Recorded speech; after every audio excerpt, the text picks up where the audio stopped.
Hey guys and gals, here we are back again with a little more bounce to the ounce. And we have relocated our shock absorbers, coilover shocks.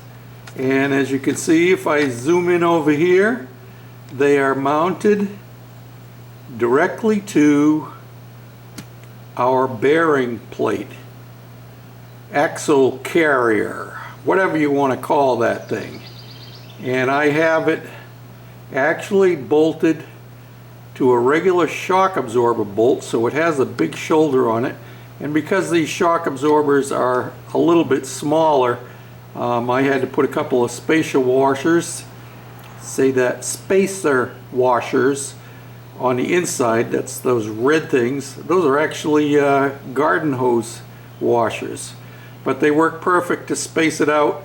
And yeah, so it goes from there, and then as I pan up, it mounts directly to the side of the frame. How's that for a cool thing? Now you're going to say, well, that's a long ways hanging out there with just a piece of tubing. And I have a shouldered bolt that is welded into that tubing on the outside edge. It's welded to the frame. Don't look at my welds standing on your head trying to do it sideways. Don't work very good. But as I follow across, notice that I have a 1/2 inch steel rod, goes all the way across and goes right through the frame and goes right into my other shock absorber tube. So that 1/2 inch pipe, 1/2 inch rod goes all the way inside of that tube. It's about 2.5 inches, 2.25 inches. So that's how we got it set up now. And you can see I have my disc brake disc just set on there. It's I can move it back and forth freely. I've got to figure out now where my caliper is going to mount. And that ought to be fun because I need something that's going to move with the axle. The simplest thing would be is if my disc was all the way to the outside, and I still might be able to do that. I'm gonna try flipping it around, and I think there's enough room that it might go in over there right against the bearing, and still have enough clearance for the shock absorber. So yep, I haven't done anything with the Watts linkage today at all. I was running around half the day, and it seems like it's going on usual lately. And so I've only got back earlier this evening and spent some time out here puttering around with this. As I came out here last night after I'd made my video and everything, and I talked about moving the shock absorbers out. I came out here at 11 o'clock last night, and I worked till about midnight just mocking one of them in place, in particular this one here, because this is the one that has the most clearance issues. So that's how that's going to look there, and I'll give you another perspective here. Okay, now I have the wheel off so you can get a better perspective on how much of a angle we have on those shock absorbers. And you can also see the brace that I was talking about last night, which will be totally buried behind the tire, but it will help to stiffen up our axle plate. And I'm still considering one more bracket, brace, truss, buttress, what are we going to call it? Grant and I were talking about that. He brought up the word gusset in one of his comments, and he said it's a good thing, but it's fun just to say the word. And I agree. So I'm thinking that I might still make another rod to come from here and come up and go across, or maybe I'll make another plate like this one to come up and go across, and to kind of hold this all from making sure it doesn't twist. It shouldn't, because our radius rod is welded solid at the bottom, right down here. This is welded right across here, and you have your rod that goes crosswise, 1/2 inch rod, and then of course this bracket here goes up to our upper tie bar right here.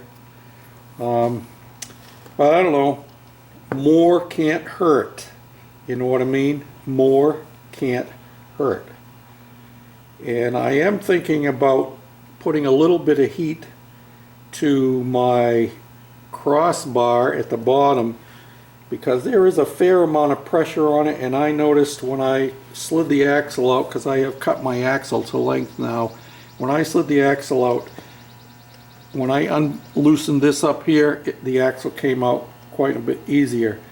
So even though it's on a ball socket here, and you know, it turns okay, but just that little bit of tension makes a fair amount of difference, and I don't want to be wearing out my bushings here real quickly, you know what I mean? They lasted for 50 years, so it'd be good if they lasted another 20 years anyway, till I'm gone. So yep, that's where we're at. Our suspension is working. I did get my new piece of chain, but I haven't got back to work on that. But I have another idea about my chain drive. If you would think aloud with me, or let me think aloud and you listen along.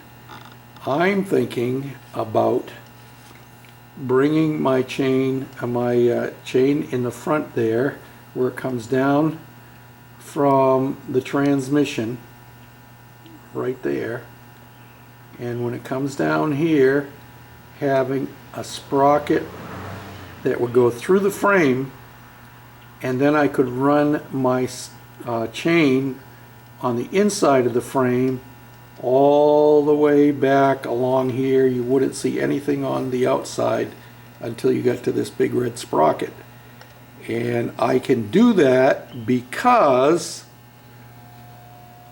actually these two sprockets are mounted on the same carrier bearing, and the red one is actually on a shaft that can move back and forth. Well, I've got the chain tensioner on there, so it's nice and tight right now. But you can see the shaft sticks out here, and it's a hexagon. But I could cut this back here and move that sprocket back here, so I could actually have my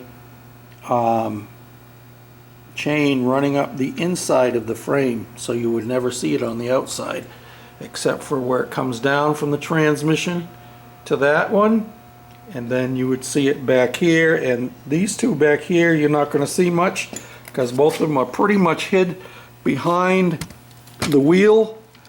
And yeah, that's what I'm thinking about. And I actually have a sprocket right here that could do that trick. See that? I could put the big sprocket on the outside of the frame and then set up pillow block assembly on the inside, so that it would go, and this would be on the inside of the frame. But we're talking about gear changes and stuff, going from little to big, and then back to little, and back to little on the inside, and back to big. And well, I don't know how all of that gearing is going to work. I haven't even stopped to think about that. That's the least of my concerns at the moment. But it's soon going to be happening. And yeah. So let me do one more setup. I'm going to put the wheel back on, and I'm going to climb on the frame and jump up and down. Now this bracket is not mounted, it's just bolted at the top. It's eventually going to get welded here, but I got to finish cleaning all that red rubber coating off of it. And I have a mate to it to go on the other side. Now, here's a question for you. Looking at that thing, that bracket, can anybody venture a guess as to what it comes from? It's something that is fairly common. Yep, if you think you know what it is, post the answer down in the comments section. And I can tell you it's, no, I'm not going to give you any more hints. It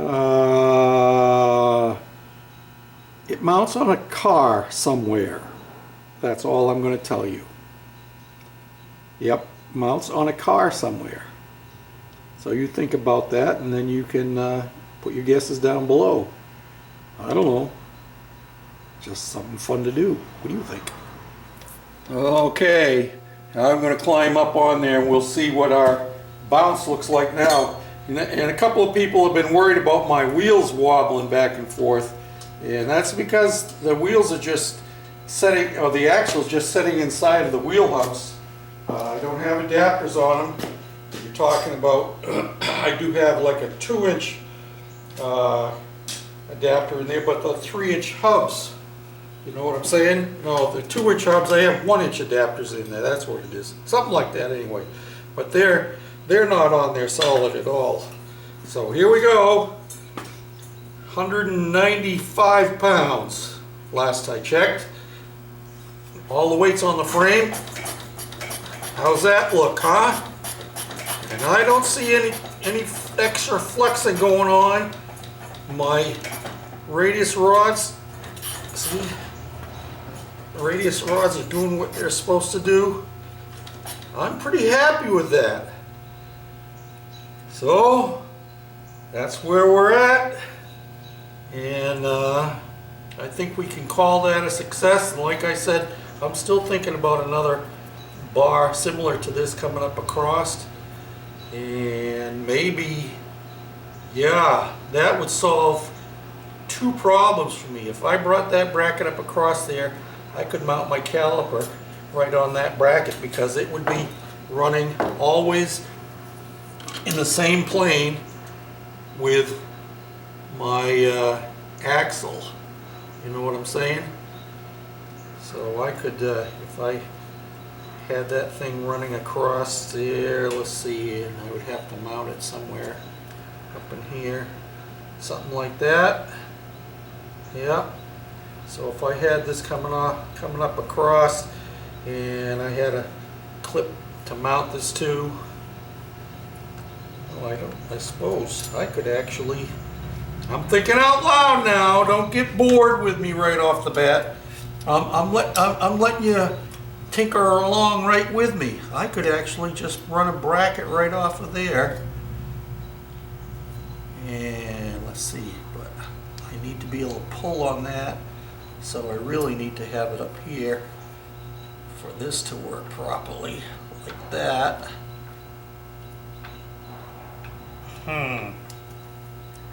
But, you know, if it's going to pull down, I could always have it going down around a pulley or something.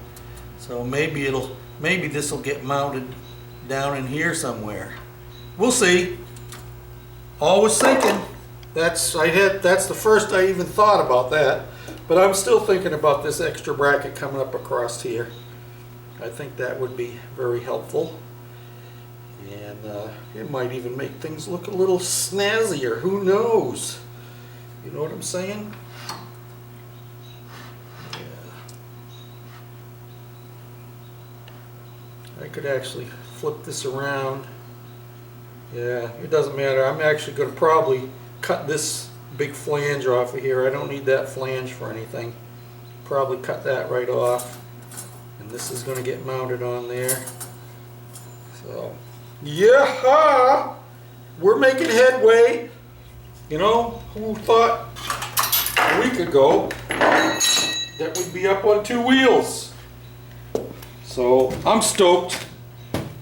Thanks for watching, and thanks for your comments and helping me with great suggestions. and being patient with me as I figure these things out. So until the next time, this is George, the Shade Tree Fix-It Man, saying thanks for watching, for commenting, for making good suggestions, and for subscribing. Bye now.